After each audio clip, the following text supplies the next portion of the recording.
Welcome to the SOT 61st Annual Meeting and Tox Expo in sunny San Diego, California, where thousands of scientists convene to discuss all the very latest in the field of toxicology. Stay tuned for episode 2. We are talking to leaders in the industry covering multiple areas in toxicology. Learn all about the SOT Awards program, hear from members on site with our question of the day, and continue our tour of organizations from around the world that are leading in the field of toxicology. SOT TV starts right now.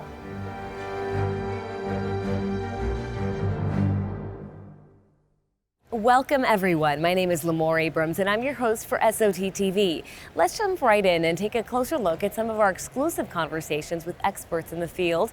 Let's start with Dr. Flemming Cachet, where we talk about safe and sustainable plastics. And Dr. Cachet, thank you so much for joining us. Let's get right to it. I want to ask you about the impact on plastics on the environment. What impact do we know plastics have on the environment and human health? Well, the thing is that in more recent years we start to realize that not only you have the visible plastic that you and I can see everywhere, but they are really small particles now from plastic. Those particles are not visible anymore, but then they become a threat for human health and the environment because you can take them up and we don't know what will happen. What have been some of the latest findings on various organ systems? There hasn't been much research on micro and nanoplastics so far. I mean, people have used surrogates for plastics that are quite artificial and not the ones that we are really exposed to. We do tend to see that levels are available in environmental species. And very recently we saw papers coming out that those microplastics can be found also in the blood. Wow, that's impressive and scary at the same time. What does the path forward look like for safety assessment and sustainable plastic solutions? Well, it's good that you mentioned sustainability because that's, I think, that's the issue. I mean, the plastics are already there in the environment, so the pollution is already there. It's very difficult to remove it. But we still are going to produce new plastics, and those plastics have to stay in the cycle that we can control. It should not become waste and thrown into the environment. People must put incentives on recycling plastics even more, or make the plastics in such a way that they will degrade when they are going into landfills or anywhere else in the environment, in such a way that it doesn't cause a human threat. So there's a way to reuse these plastics? That's absolutely the way forward, yes. Because we can't do without plastic at the moment. Okay, thank you so much. Yeah. And now let's head on over to the studio. We're going to talk to Dr. Alexandra Martens from Johns Hopkins University. And we are now joined in the studio by Dr. Alexandra Martens of Johns Hopkins University. Thank you so much, Dr. Martens, for joining us. Thank you for having me. Thank you. We're going to start with sustainability. The first question for you is, how do we need to shift the way we train toxicologists and chemists to think more about sustainability?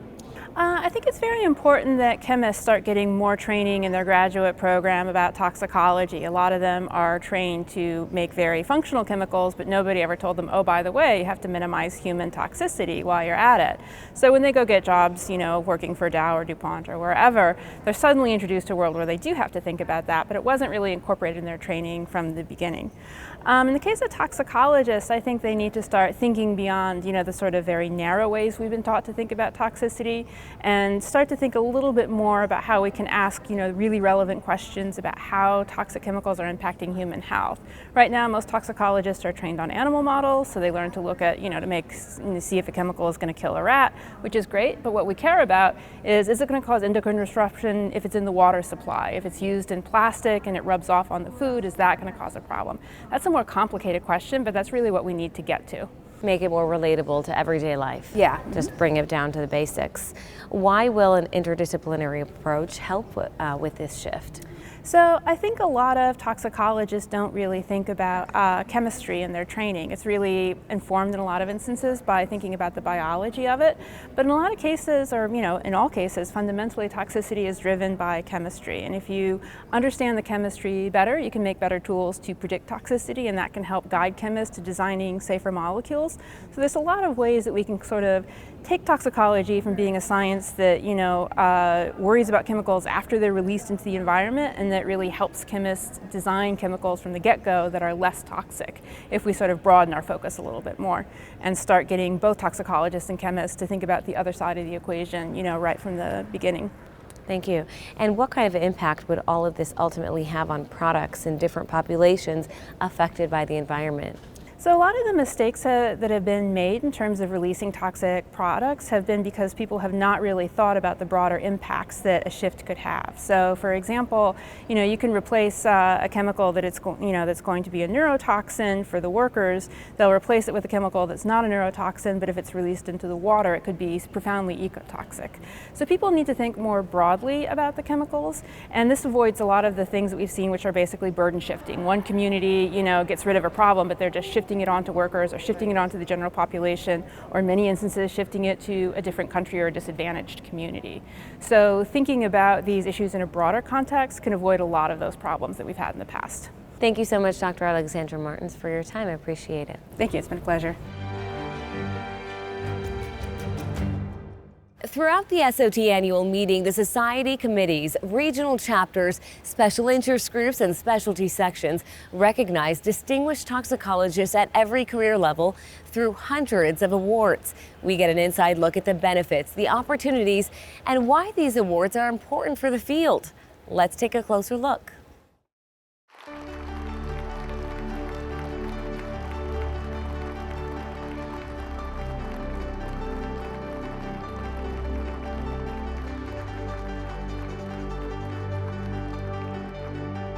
The SOT Awards are the primary way that society acknowledges the great work of its future, its past, and its current.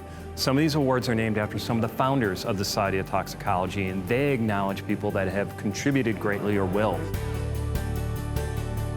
This year, I'm really honored and humbled to receive the Achievement Award from Society of Toxicology, which recognizes young toxicologists. This Achievement Award is important to me because I feel it's like a pat on the shoulder by my friends and colleagues saying that I did all right as a junior toxicologist. And it's really through their recognition, such as this award, that encouraged me to continue doing the best I can, not only for my career development, but also for my trainees and for our society in general. It was a real honor to win the Undergraduate Educator Award. I have wanted to be an undergraduate educator since I was an undergraduate student at a small school, and it was a delight to become an undergraduate educator back in 2012 at Bates College, where I'm an associate professor. In the pipeline of toxicology, undergraduates are really the beginning of our society and one of the most important parts of the pipeline. The biggest impact that we see from SOT Awards is travel. So we sponsor undergraduates and graduate students who might not be able to come to the meeting to get to the meeting, and often that's the student's first step into a bigger world and the first time they ever get to talk about their work and to network. We pay it forward. And that helps really fund the future of their society, and many of the people who are getting awards today, or many leaders of SOT, first attended the meeting as an undergraduate or graduate student that received those travel awards. So it's so important that we continue to give to those and to grow.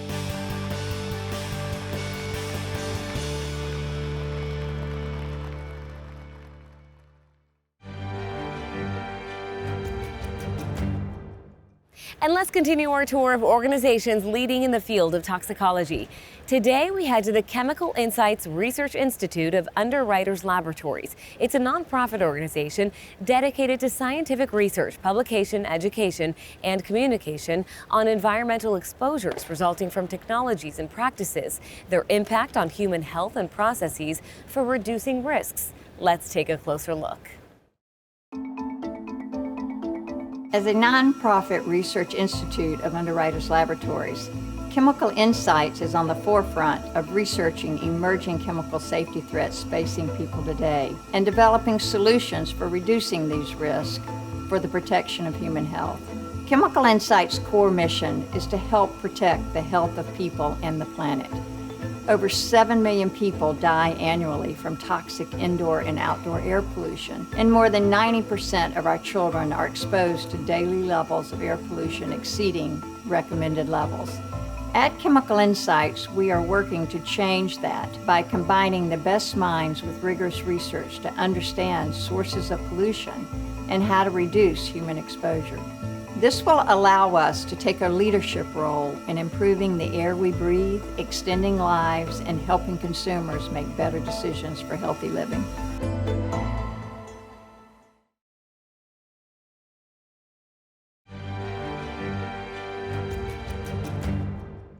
Vivodyne is a VC-backed spin-out from Dan Hughes Laboratory in the Department of Bioengineering at the University of Pennsylvania, using a breakthrough technology that enables automated, large-scale production and AI-based analysis of complex, realistic living human tissue in vitro.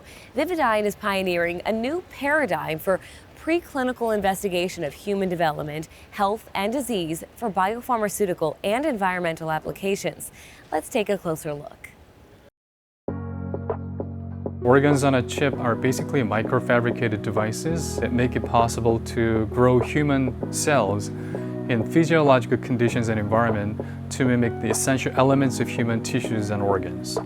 Vivodyne's primary effort is to create a preclinical drug development pipeline that starts and ends in human tissues, and that's automated completely end-to-end. And so what we offer is high throughput, very complex models of human organ tissues, full robotic automation that spans the entire process of establishing, imaging, dosing, and endpoints in these tissues, and then subsequent data analysis with our rich machine learning and AI pipelines.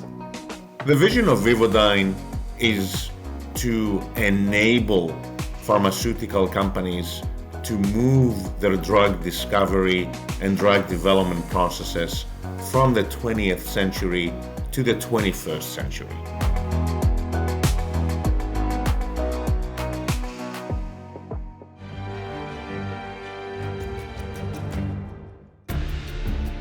Make sure not to miss any of our exclusive SOT TV content. You can watch it on the TVs throughout the convention center, in your hotel room, and on YouTube. Make sure to get in touch on the web and share your thoughts with us on all the very latest from this year's SOT annual meeting and Talks Expo. And let's head on over to the studio now, where we'll sit down with Dr. David Gallegos from the U.S. Environmental Protection Agency. Thank you so much for joining us. I'm happy to. Let me just ask, what have been some advancements in single-cell profiling methods? So since the advent of the profiling of the transcriptome of individual cells, which has been around for a few years now, there's been a veritable explosion in the number of other features of individual cells and primarily their nuclei that we are now able to profile. So these include things like chromatin accessibility, like DNA sequences, cell surface protein receptors, and there's been an even more recent and more exciting convergence of these into multimodal technologies that allow us to profile both the transcriptome and some of these features at the same time from the same cells, which allows just higher resolution look at both each of these aspects as they pertain to rarer and less populated cell types, but more so the manner in which they interact with each other to influence how cells respond to toxicants and different stimuli. And what insights have you been able to gain from all this work? Well, so the key word here is resolution. In a lot of realms of toxicity, some of the forefront being developmental cells and neurons, for instance, there's a baked-in heterogeneity where there are tons of different cell types that aren't equally represented but can have much more profound effects than their population would suggest. So the ability to see how individual cell types that might not be the most numerous contribute to the mechanisms by which toxicants affect the response of cells is massive in resolving these very first components of adverse outcome pathways, being able to populate what's happening in all sorts of cells and all sorts of developmental lineages, and really understanding what's happening when cells are exposed to a specific toxicant. Thank you so much for joining us. We appreciate having you. And each day of the meeting, we are going to be asking you, the SOT members, a question of the day. This time, we want to know what you think about some exciting career paths in toxicology. Let's take a look at what some of you said.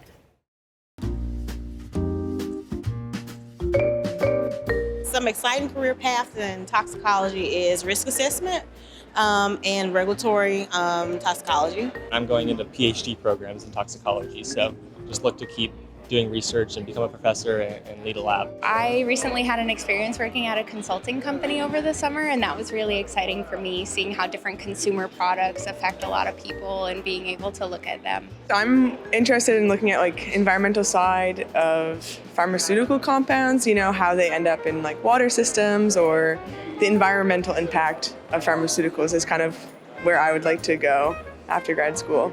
You can also apply it to public health, administration, policy, and now environmental justice is a big concern. And so I think talks and anything that's related to the basic science of it can definitely translate to population well-being, health of disenfranchised groups, things of concern like wildfire. And the sky's the limit, really. One of those pathways that started in 1960. The next fall, 1961, I attended a meeting at the University of Rochester. That was the first meeting of the Society of Toxicology. So I tell young people when I talk to them, most of all, enjoy life. There are great opportunities in many different sectors of society.